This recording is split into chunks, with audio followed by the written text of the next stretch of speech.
अहिल्यानगरच्या kinetic चौकात सोमवारी रास्ता रोको आंदोलन झालं। राष्ट्रवादीच्या अजित पवार गटाचे आमदार आणि हिंदुत्ववादी अशी ओळख असलेले नेते संग्राम जगताप यांच्या नेतृत्वाखाली नगर पुणे राज्यमार्ग अडवण्यात आला। आता या आंदोलनाचं कारण काय होतं तर ट्रॅव्हल जिहाद हा अनेक प्रकारे होतो, परंतु आता हा नवा जिहाद या आंदोलनाच्या निमित्ताने महाराष्ट्राला समजला।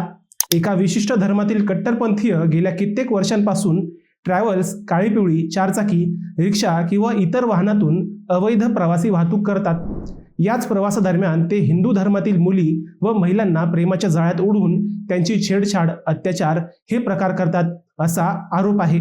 परंतु त्याकडे कधीच जिहादच्या अँगलने पाहिलं गेलं नव्हतं।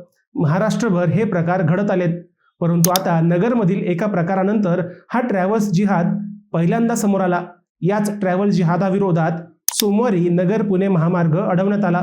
मुकुंदनगर येथील पटेल नावाच्या जिहाद्याविरोधात जोपर्यंत गुन्हा दाखल होत नाही तोपर्यंत हा रास्ता रोको थांबणार नाही, अशी भूमिका आंदोलनकर्त्यांनी घेतली होती। आता हा नवा जिहाद काय आणि प्रकार नेमका काय हेच आपण या व्हिडिओतून पाहणार आहोत। नमस्कार, मी अजय आणि आपण पाहत आहात अहिल्यानगर लाईव्ह 24, नगरी घडामोडींचं परफेक्ट अनालिसिस। सोमवारी दुपारी नगर पुणे महामार्ग तब्बल काही तास बंद राहिला।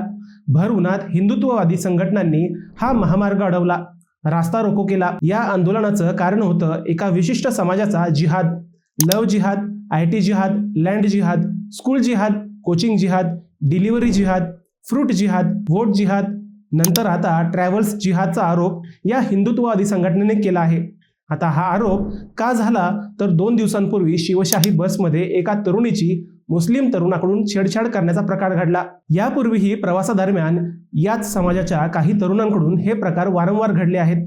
शिवाय ट्रॅव्हल्सच्या धंद्यातही याच समाजाचे लोक मोठ्या प्रमाणात सहभागी आहेत। ते प्रवासादरम्यान हिंदू मुली व महिलांना प्रेमाच्या जाळ्यात ओढून किंवा धमकावून त्यांना पाठवत असल्याचा आरोप हिंदुत्ववादी संघटनांनी केला। 2 दिवसांपूर्वी घडलेल्या घटनेत मुकुंदनगरमधील पटेल नावाच्या युवकाने हिंदू मुलीची छेडछाड केल्याचं म्हटलं जातंय। आता हा जिहाद नेमका कसा झाला आणि आरोप काय केलेत हेही तेवढंच गंभीर आहे। हिंदुत्ववादी संघटनांच्या मते नगर शहरात व जिल्ह्यात अनेक ट्रॅव्हल्स एजन्सीज या मुस्लिम समाजाच्या आहेत। तेथे काम करणारे कर्मचारी व चालक वाहक हेही मुस्लिम समाजाचेच आहेत। नगरमधून कुठेही प्रवास करायचा असेल तर बुकिंग करावी लागते। हिंदू मुली व महिलांकडून याच बुकिंगच्या नावाखाली त्यांचा मोबाईल नंबर मिळवला जातो। त्यानंतर याच मोबाईलच्या माध्यमातून त्यांच्याशी ओळख वाढवली जाते। गाडी निघण्याच्या वेळेपूर्वी तासभर त्या महिला व मुलींना ट्रॅव्हल ऑफिसवर बोलवले जाते। तेवढ्या वेळात याच कट्टरपंथीयांची टोळी सावज हेरून या मुली व महिलांना प्रेमाच्या जाळ्यात अडकवण्याचा सर्व प्रकारे प्रयत्न करतात। नगर शहरातील काही ट्रॅव्हल्स एजन्सी व एक हॉटेल हिंदुत्ववादी संघटनांच्या राडारवर आहे।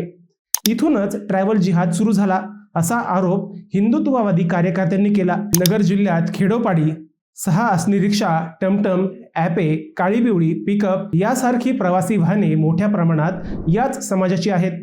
शाळेत जाणाऱ्या अनेक अल्पवयीन मुलींना प्रवासादरम्यान टार्गेट केले जाते। त्यांना नकळत प्रेमाच्या जाळ्यात ओढून ट्रॅव्हल जिहादमधूनच लव्ह जिहाद सुरू होतो असा आरोपही या आंदोलनकर्त्यांनी केला होता।